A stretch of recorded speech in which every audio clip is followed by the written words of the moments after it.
Ty Kane, and welcome to Ty's Online Tutoring Academy. I'm going through the CNA course, just a read-through session, and I truly believe someone can be edified if you're going through this course. So let's go together. I'm trying to make this video as short as possible, so we can glean from each section. I'm still based on video 1. We're in the section that's dealing with activities of daily living.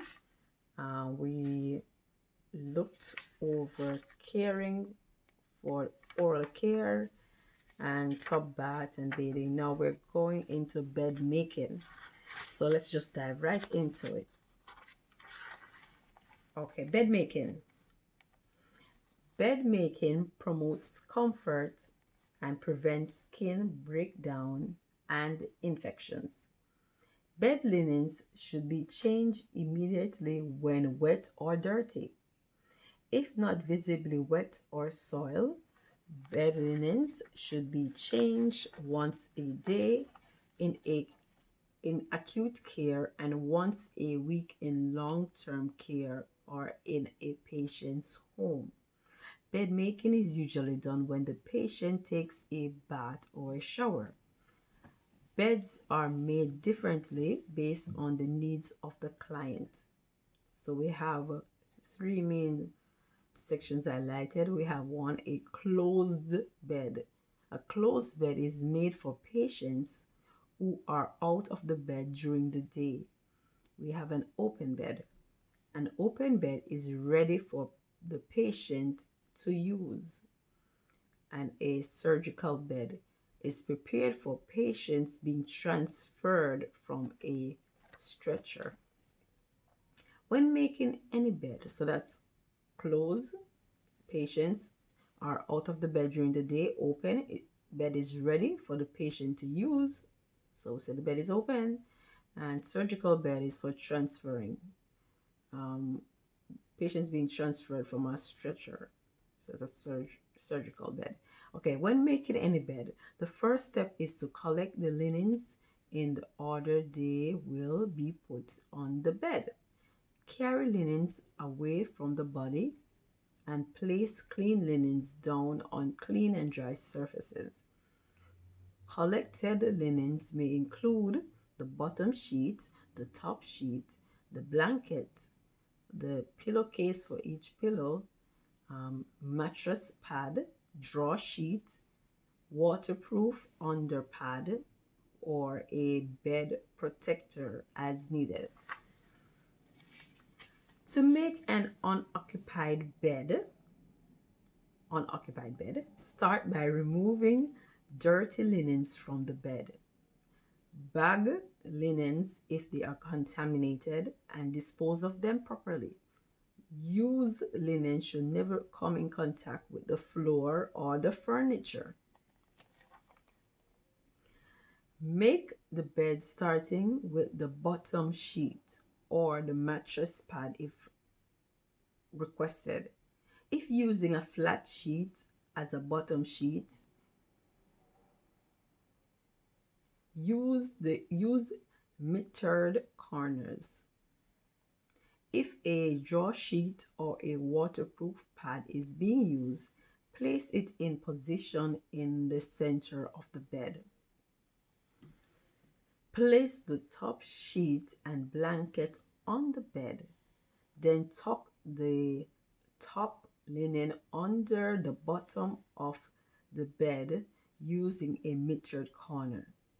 Do not tuck in the sides of the top sheet or the blanket.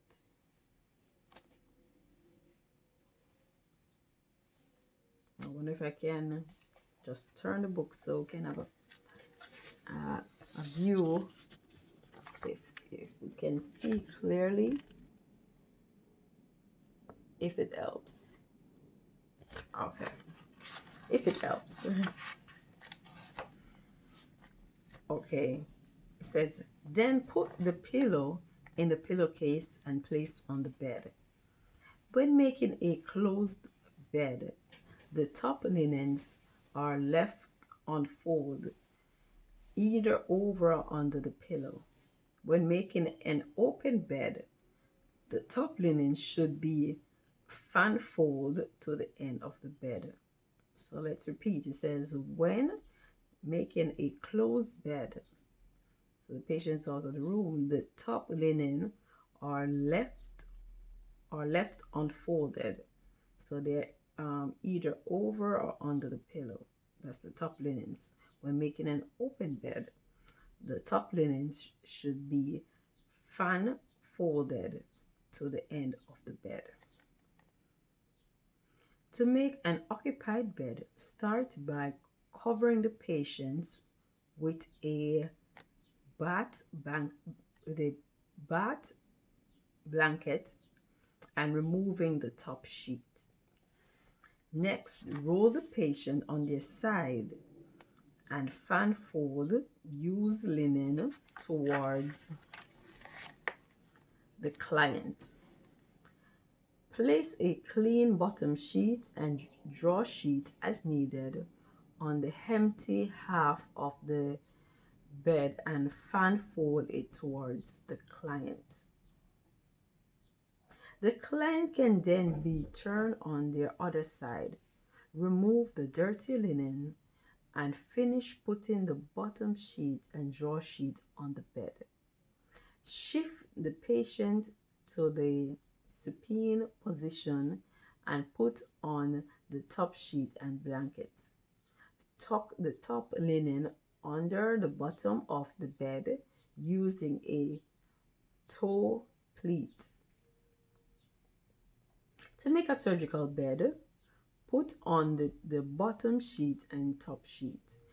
Then fan fold the top sheet vertically to the side of the bed. Put the pillow in the pillowcase and place it to the side of the bed on a clean surface. Helpful tips.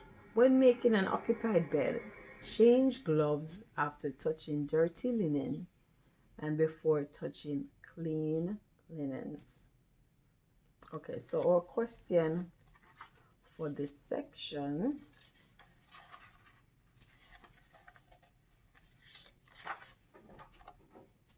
goes as follows. 3.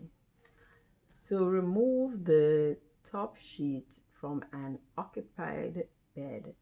The nurse aide should, I repeat, to remove the top sheet from an occupied bed, the nurse aide should, which is highlighted, A, drape the patient with a bath blanket and remove the top sheet from the underneath.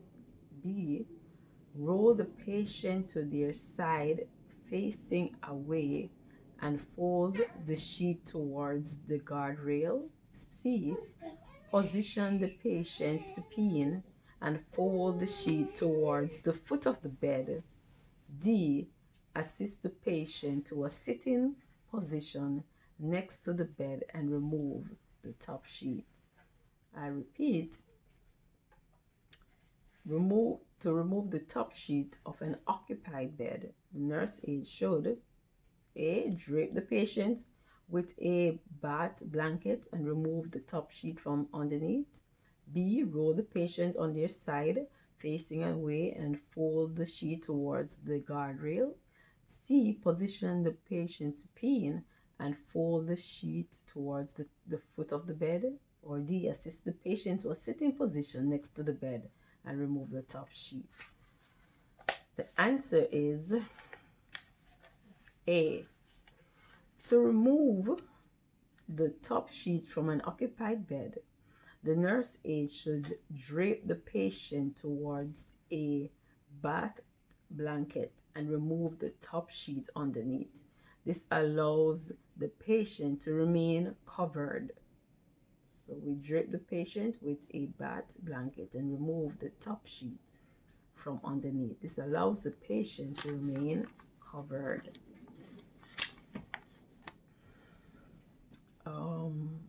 9 minutes. We're gonna move on again to another skill set before we end this portion, and this is dressing and grooming.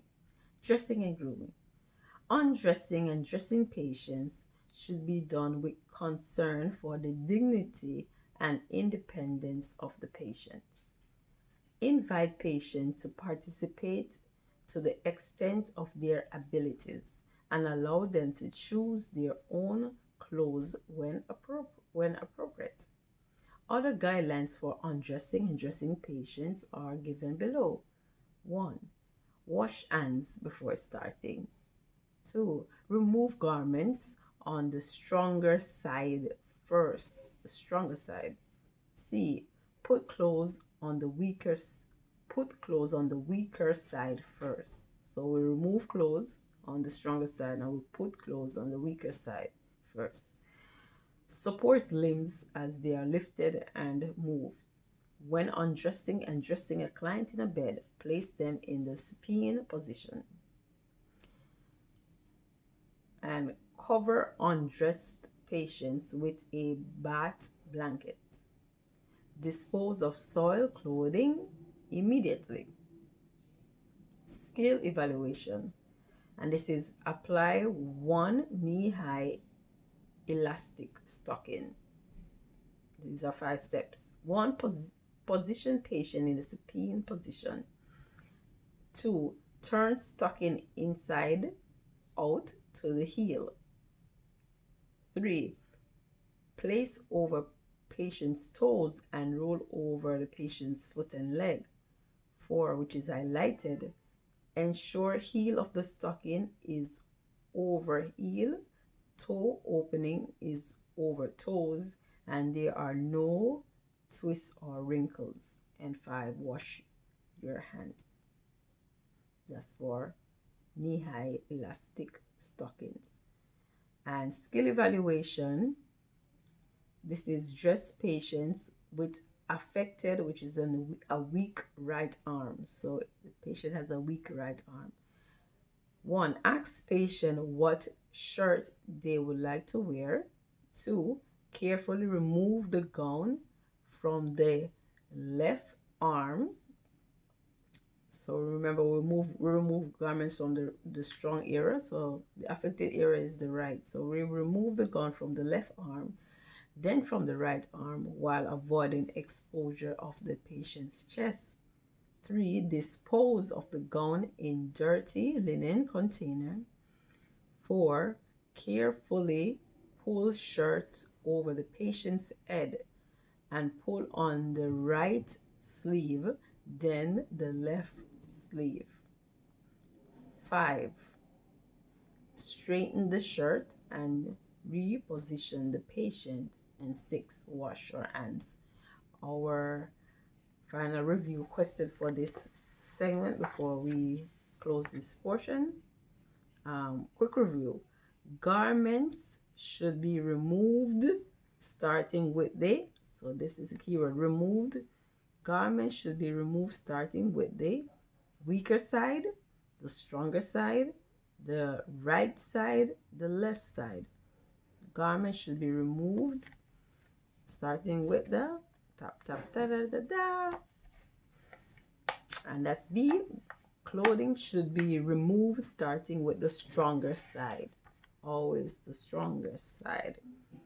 And we put on clothes on the weaker side. Okay, so that's it for this segment of the video, and we will continue.